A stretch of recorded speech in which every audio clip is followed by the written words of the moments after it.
Okay, it's a nice chilly fall day. It's raining, and what a better day to stay inside the relatively warm garage and finish this store project up. It's kind of been a work in process, kind of like time and money constraints, I guess you'd say. Mostly time.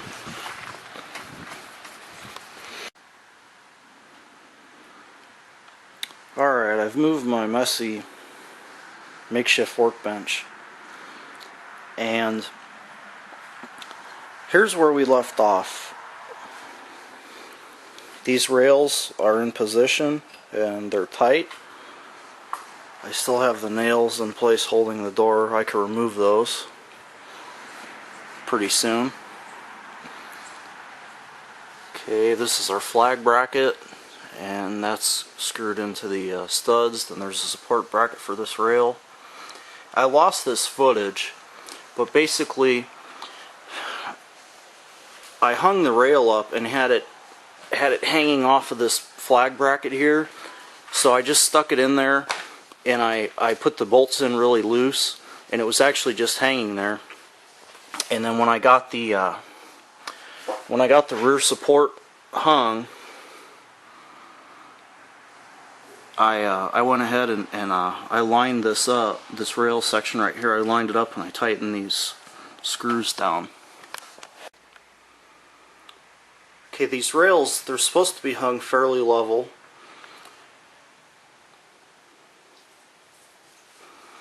So what I did is I got this angle iron here, this punched angle iron. I got it in position, and then I got it to the hole closest to the level position. I don't think it needs to be absolutely perfect, but as you can see, it's pretty darn close.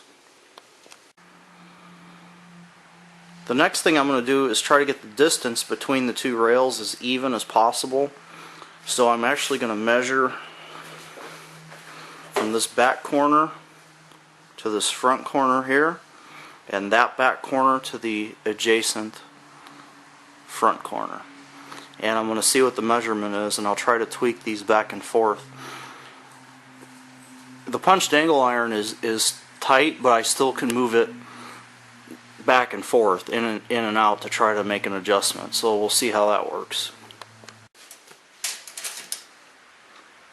Okay, basically what I'm doing is hooking the end of the tape measure over the end of this rail here, and this rail will move back and forth, so you don't want to put any pressure on it and move it out of position. And now I'm going to go to the opposite corner while I have my assistant hold that side, and I'm going to measure it over here.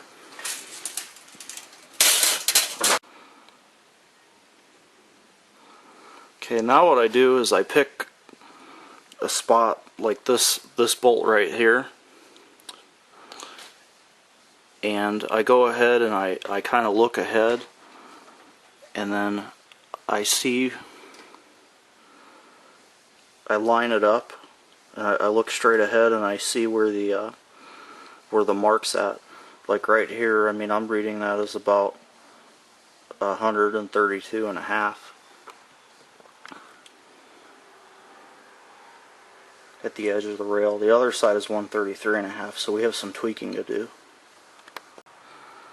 Okay, so I got my assistant helping hold the tape measure on the opposite side. And I'm going to go ahead and line up our marks here. It's about 132 3/4. Now, in order to get it that close, what I had to do was I had to push this rail over. Well, as you can see now, that piece of punched angle iron is way off. It's crooked. So I'm going to go ahead and loosen up that bolt, and I'm going to move it over a couple positions so it's fairly straight.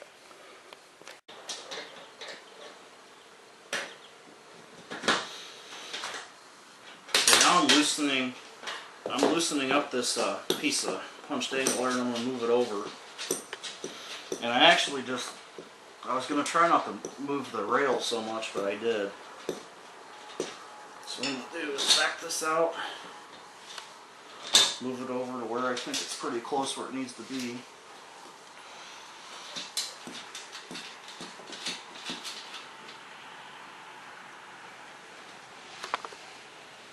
And I really think this is the hardest part of the whole operation right here. It's time consuming. But you want to try to get the door to track straight. The other one's not perfect. I only could get it within like 3/8 of an inch on both sides, but it's been in operation for well over a month, and it seems to be working fine. And I don't see any issues. The rollers have enough play in them where it takes up minor imperfections like that. Well, I went ahead and moved that rear support bracket over some, and I don't know if you can tell in the video, but I've actually made the situation worse. Both rails are now cattywampus. They're going that way to the right, and I'm standing back a distance, and you kind of could tell, you could see the angle there, and both rails are on that same angle, so I'm actually going to go ahead and move them back some, because I made the situation worse. So I'm going to line it up by, and then I'm going to take my measurements again and make my fine adjustments. Okay, I got this rear support bracket loosened now, and with the help of my assistant standing back holding the camera, I'm going to have her kind of tell me which way to go to get it so it looks fairly close. Okay, I'm getting a thumbs up. So we're going to go ahead and we're going to gently tighten this down so it can be adjusted. Actually, I'm going to tighten it quite a bit. I'm actually almost going to tighten it all the way, and that way it's not as easy to move, so we could make our final adjustments and have it stay in place, hopefully.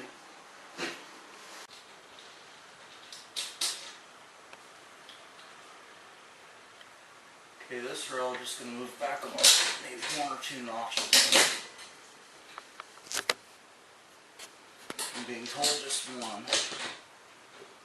Okay, so we're going to tighten these up. We're going to remeasure and see where we stand. If you're watching this and you know a better way to do this, please make a video on it, because this is like the most time consuming and hardest part for me, is this right here. The rest of it's pretty straightforward. This just takes some time to try to get it right. And I imagine if you do this every day, there's probably a quicker way to do it. And maybe I'm trying to be too particular, but that's just what we're doing.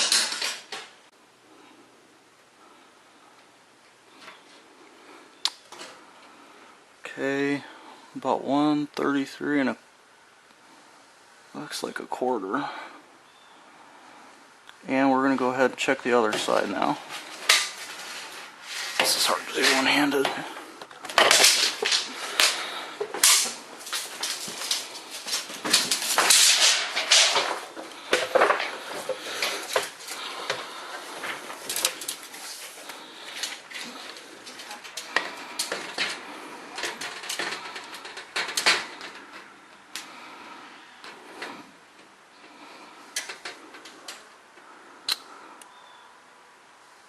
And this looks like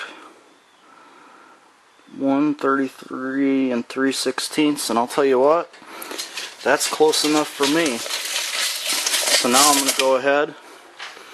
I'm going to try not to disturb these rails, and I'm going to go ahead and put my the rear support brackets, or the rear braces on, and that'll keep the rail from moving laterally.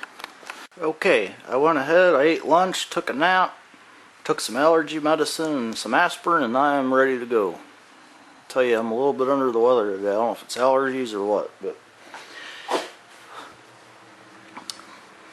to make that brace, I'm just going to use a piece of punched angle iron, and when I put that one up, I didn't put it at any particular angle. I just kind of put it where I thought it looked good, I'm going to try to match this side the same. So I'm either going to measure or count the number of holes that brace is spaced out from the rear rail support, and I'm going to try to make it match on this side. You can see here on that side I cut the rear support so it didn't hang down. This side I did, and I forgot to do that. I'm not sure what I'm going to do. I think I'm just going to end up leaving it. I always could cut it off later on. I've seen a lot of garage doors that were professionally installed, and they just let it hang down like that too, so I don't think it's going to hurt anything. This is 18 gauge punched angle iron, and I haven't had any luck trying to cut this with tin snips, so I go ahead and use the jigsaw with a metal blade in it. You could also use a hacksaw, and I'm going to go ahead and attempt to give this a cut.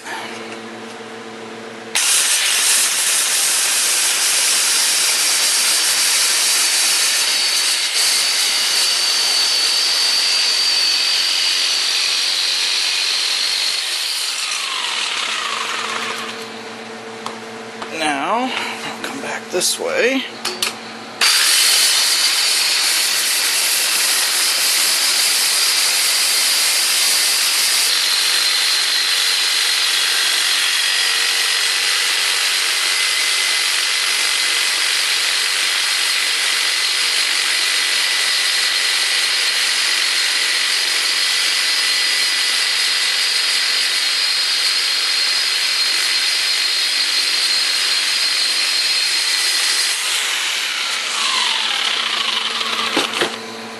Okay, that should be the finished product.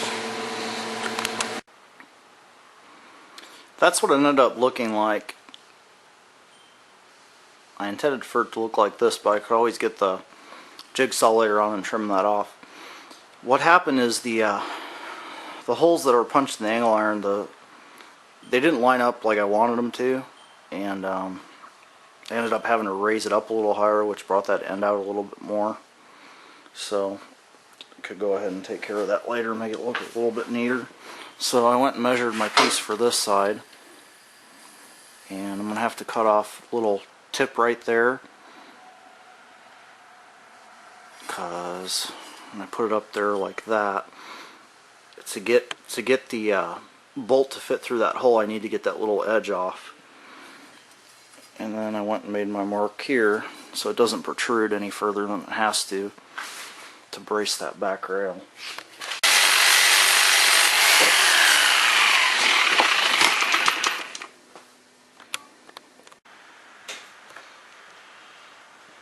Okay, after mounting these braces on, I went ahead and remeasured to make sure I was still square. And what happened is somehow I must have bumped one of the rails, and I'm about a ½ inch out of square on the rails. So I'm going to go ahead and try to adjust it so we're closer.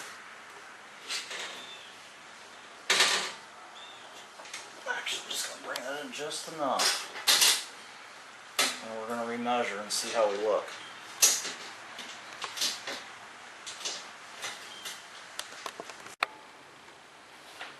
Okay, I went ahead and remeasured from this point here across to this point here. And I measured from this point here over to this point here, and I'm still within a 3/8 of an inch out of square, but I seem to remember beating my brains out on the other door trying to get it perfect, and that just didn't happen, and it seems to operate just fine. So I'm going to go ahead and go with it right now, and we'll see how the door operates and determine if we need to tweak it anymore, but I think it'll be just fine. Cut. Now, I don't recommend doing this.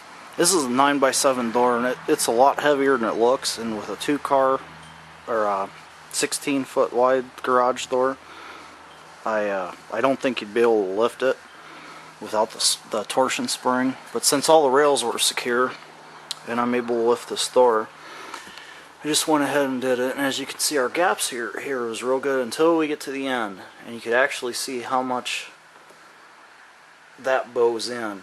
So all that measuring stuff I did, really, I don't know if it was really worth doing, because what I'm going to do now is I'm going to lower the door back down, and I'm going to move that back support brace, I'm going to move it out one notch, and the other side is the same way.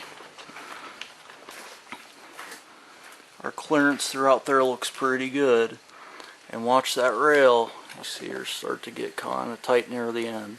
So I'm going to go ahead and move that out a notch or two. And I think that will be good. So I did all that measuring, and I guess I'm going to end up doing it by eye. But we'll see how it works.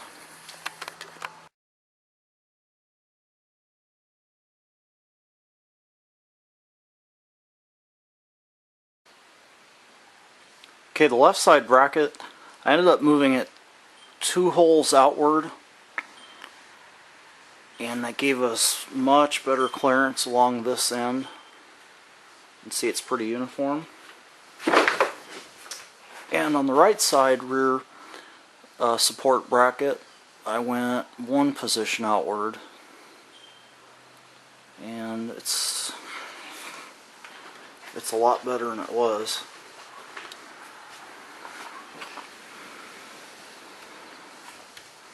So we're going to go with that and see how it works.